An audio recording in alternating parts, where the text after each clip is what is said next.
Hola, ¿qué tal? En esta ocasión vamos a hablar acerca del modelado de procesos. ¿Por qué estamos hablando de esto? Porque estamos en el tema de diagramas de flujo, de algoritmos, de pseudocódigos, y prácticamente este tipo de herramientas también se pueden utilizar para modelar procesos. Como sabemos, un algoritmo es una serie de pasos que se realizan de manera ordenada, de manera lógica y disciplinada para poder resolver un problema. Un pseudocódigo es una representación textual de dicho algoritmo y un diagrama de flujo es una representación gráfica de dicho algoritmo. Los algoritmos pueden representar cualquier tipo de situación, no necesariamente se limitan al área de la computación. Puede haber un algoritmo que describa cuál es el proceso para que una persona justifique una falta, un algoritmo que describa cuál es el proceso para que una persona obtenga un préstamo, para que una persona pueda comprar una casa, para que una persona elabore un producto, elabore un postre, una comida, etcétera, etcétera. Entonces, como podemos ver, esta parte de un diagrama de flujo, de un pseudocódigo, de un diagrama BPM, de PMN, de otro tipo de diagramas, lo que están haciendo es abstraer alguna actividad que se realiza en la vida cotidiana. ¿Qué quiere decir con abstraer? Que trata de representarla de manera verbal o de manera visual. ¿Por qué nos sirve esto? Nos sirve para poder transmitir conocimiento, para que otras personas sepan cómo es que yo hago las cosas, partiendo del hecho de que lo que yo hago está bien. Eso, claro está. Entonces, en la parte de el modelado de procesos, lo que estamos haciendo es abstraer cada una de las cuestiones que yo voy a realizar en ciertos ámbitos. Y es importante resaltar una cosa: las tareas que se abstraen, que se modelan o que se mapean pueden ser computables o no pueden ser computables, donde computable significa que la computadora puede hacer esa acción, y no computable es que la computadora no puede hacer esa acción. Por ejemplo, calcular el índice de masa corporal es un algoritmo, se puede representar con diagrama de flujo, se puede representar con pseudocódigo, es computable porque puedo hacer una aplicación móvil, un sistema web o cualquier otro tipo de tecnología que calcule el índice de masa corporal. Pero cambiar la llanta de un auto, cambiarle el pañal a un bebé, es una tarea que puede ser representada, o que es un algoritmo prácticamente, porque es una serie de pasos que resuelve un problema. Puede ser representada con un pseudocódigo, puede ser representada con un diagrama de flujo, pero no es computable porque no lo puedo programar, porque no puedo hacer que un software lo haga. Actualmente se ha roto un poco este paradigma debido a la inteligencia artificial, los avances en la mecatrónica.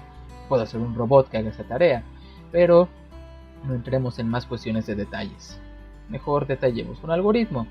Ya vimos la definición, tenemos pasos que son guías, que son marcos de trabajo para crear un algoritmo.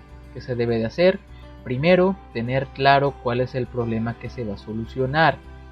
Siempre resolvamos un problema a la vez. No queramos resolver todos los problemas en un solo algoritmo. ¿Por qué? Porque no se va a entender, porque van a chocar las ideas, porque no se va a saber qué es lo que quiero lograr. Se debe de establecer un objetivo que permita medir la solución del problema. Debo de saber si lo que estoy haciendo está solucionando el problema en cuestión. ¿Qué tal si mi problema a resolver es crear un software que sea una herramienta colaborativa para que las personas puedan trabajar, pero estoy desarrollando un software para poder hacer un cálculo matemático? Entonces, aunque estoy desarrollando un programa, no estoy haciendo la solución. Y suele pasar, a veces vamos a resolver el problema A, terminamos resolviendo el problema B, el problema C, y aunque ya resolvimos más problemas de los pensados, pues no es el más importante o el que tiene la prioridad más cercana. Elaborar un algoritmo que solucione el problema. Ya que sé cuál es mi problema y cuál es la solución, ya puedo hacer mi algoritmo. Y finalmente, crear pruebas. empezar a ver ciertos indicadores que me van a decir cuándo lo que hice está bien, cuándo está mal y cuándo lo tengo que volver a hacer. ¿Cómo se representa el algoritmo? De manera textual y de manera gráfica. Recordemos que podemos representar cualquier acción, podemos modelar cualquier proceso. Por ejemplo, el proceso de contestar el teléfono. Es un algoritmo, es una serie de pasos para resolver un problema. ¿Cuál es el problema? Establecer la comunicación. ¿Cuáles son las series de pasos? Primero hay que levantar la bocina, después hay que esperar el tono, después hay que marcar el número, después esperar a que me contesten, después hablar con otra persona y después colgar y listo, se acabó. Cómo se representa en pseudocódigo de manera textual, utilizando el español, son oraciones imperativas. Son oraciones que siempre van a estar en presente simple y que van a estar regularmente enfocadas a todo público. Entonces recuerden, pseudocódigo se escribe en presente simple, los diagramas de flujo también se escriben en presente simple y debemos de cuidar muy bien los verbos que vamos a realizar. En este caso, todos los diagramas de flujo tienen diferentes formas que se utilizan para poder representar cada uno de los factores. Los rectángulos representan procesos, representan acciones. El rombo representa una decisión, el romboide representa una entrada, etcétera, etcétera. Y con esto nos lleva a preguntarnos qué es el modelado de procesos, el tema central de esta presentación. Bueno, en primera instancia tenemos que ver que un proceso se define como tareas o actividades distribuidas en un espacio de tiempo, con un inicio, un final y con materias primas y productos claramente definidos. La información que se requiere para modelar dichos procesos es la siguiente. ¿Cuál es? Necesitamos insumos, necesitamos resultados, facilitadores y guías. Es importante mencionar de que eso es escrito de manera general, no es una regla que se aplica siempre. Dependiendo del proceso es como vamos a ver qué tipo de indicadores o qué tipo de información se requiere para poder modelar. ¿Cómo es que modelo esos tipos de procesos? Hay diferentes vías. Todo nace a partir del diagrama de flujo. El diagrama de flujo fue la primera base, fue el primer esfuerzo que se hace en computación para poder modelar una tarea computable. Y una vez de que el trabajo se terminó, que se demostró que era correcto, que se demostró que era viable, la gente de administración, la gente de economía, la gente de política tomó el diagrama de flujo y lo evolucionó, lo transformó para poder atender sus propias necesidades. En el ámbito comercial nacen los diagramas de Business Process Modeling and Notation, el BPMN, que lo que permite es modelar los procesos dentro de una empresa. En una empresa que sigue los estándares de ISO, que sigue los estándares de Six Sigma, se utilizan algoritmos, pero utilizan los diagramas BPMN para poder representar sus procesos. ¿Por qué? Porque son más atinados al ámbito empresarial, a poder establecer diferentes actores, a poder establecer corrutinas, tareas que se hagan en paralelo, cosas que un diagrama de flujo sí puede hacer, pero que requiere una mayor complejidad para poder representarlos. Y con un BPMN pues es un poco más fácil. También tenemos el diagrama de flujo básico, que permite modelar algoritmos de software. No va a modelar el programa completo, va a modelar ciertas funciones de módulos del sistema en general. Por ejemplo, si tengo un software que me permite calcular la cantidad de sonido del ambiente, mediante un algoritmo voy a establecer cuál va a ser el modelo de conversión de lo que va a ser lo que grabe o lo que capture mi micrófono, cómo se va a procesar, qué cálculos se deben de hacer, cuánto debo sumar, cuánto debo restar, cuánto debo multiplicar, para que dicha información se compare con un decibel y pueda mostrar en pantalla cuántos decibeles equivale la grabación que ha tenido el micrófono de mi celular. Tenemos uno por funciones cruzadas, va más que nada a cómo tenemos diferentes actores y cómo las tareas empiezan a entrelazarse, porque en la vida real no todo se hace de manera secuencial. Hay cosas que se hacen al mismo tiempo o hay cosas que dependen unas de otras.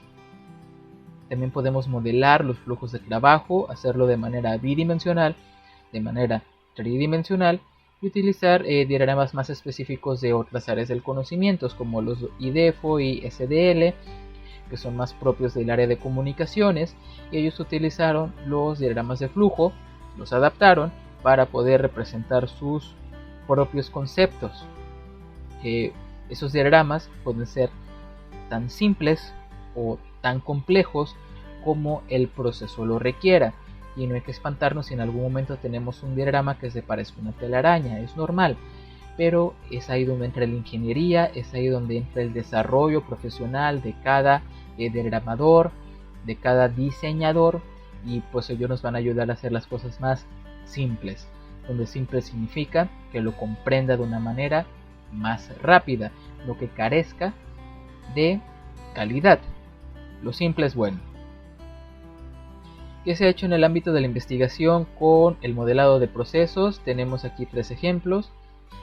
Hubo una simulación de procesos de negocio, BPSIM, como soporte didáctico en el aprendizaje de la gestión de proyectos de servicio.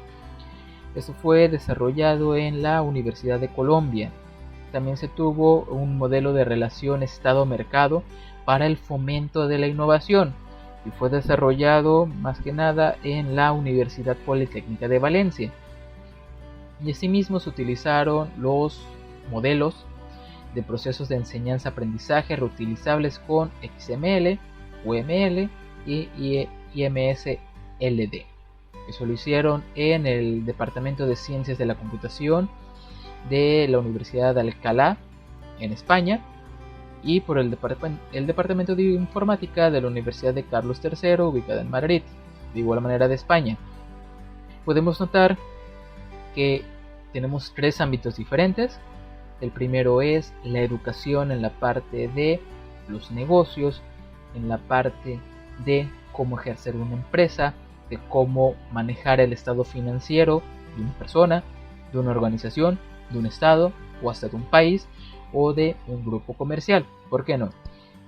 Después tenemos un modelado para poder establecer una relación entre el estado y el mercado para fomentar la innovación, que quiere decir desarrollo de proyectos, desarrollo empresarial, cómo voy a utilizar los modelos de procesos para poder hacer las cosas de una manera más fácil para todos aquellos que quieran implementar innovación en sus empresas o en sus proyectos.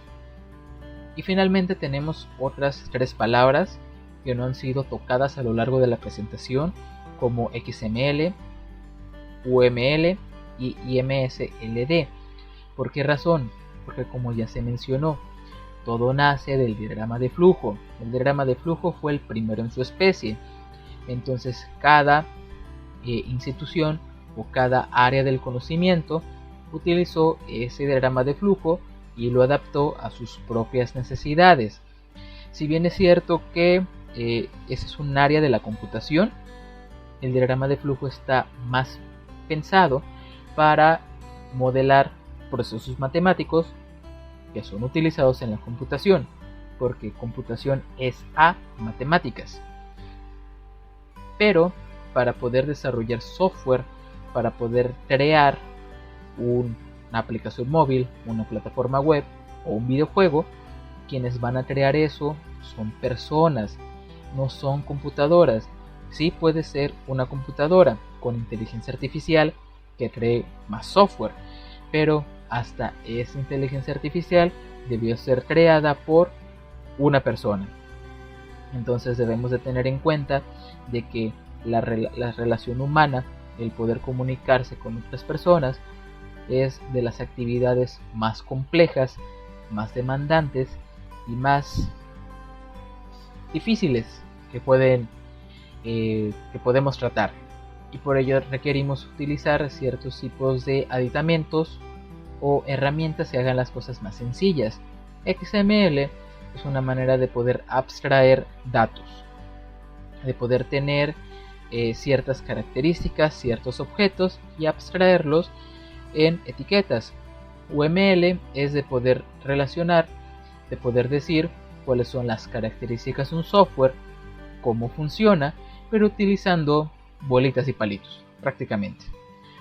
Y el último tipo está más enfocado a la parte de cómo poder mapear los procesos de software y representarlos mediante un diagrama, pero que esté más enfocado con ciertas características particulares del mismo.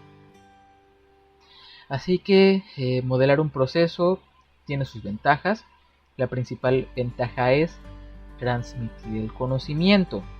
Si algo ya se hace bien, se tiene que hacer bien cada vez que se realice. Y eso es muy utilizado por las franquicias. Las franquicias modelan sus procesos y comparten los resultados del modelado con cada uno de sus establecimientos.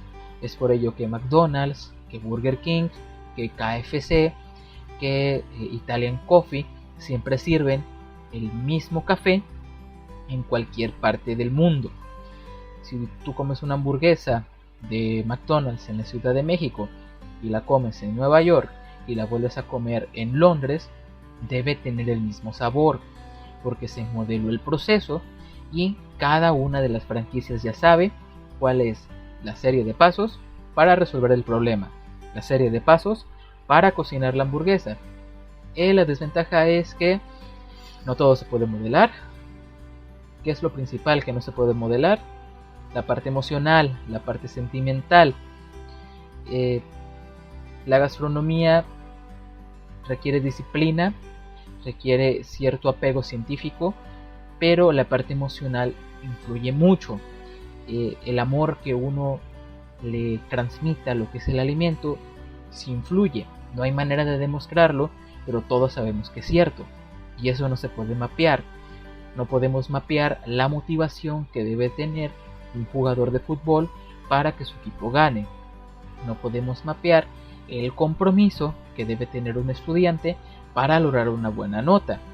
Y no podemos mapear cuáles son las emociones que debe de sentir una persona a lo largo de su estadía en una empresa. Así que es así como modelamos procesos. Agradezco su atención prestada y quedamos al pendiente de cualquier duda. Saludos.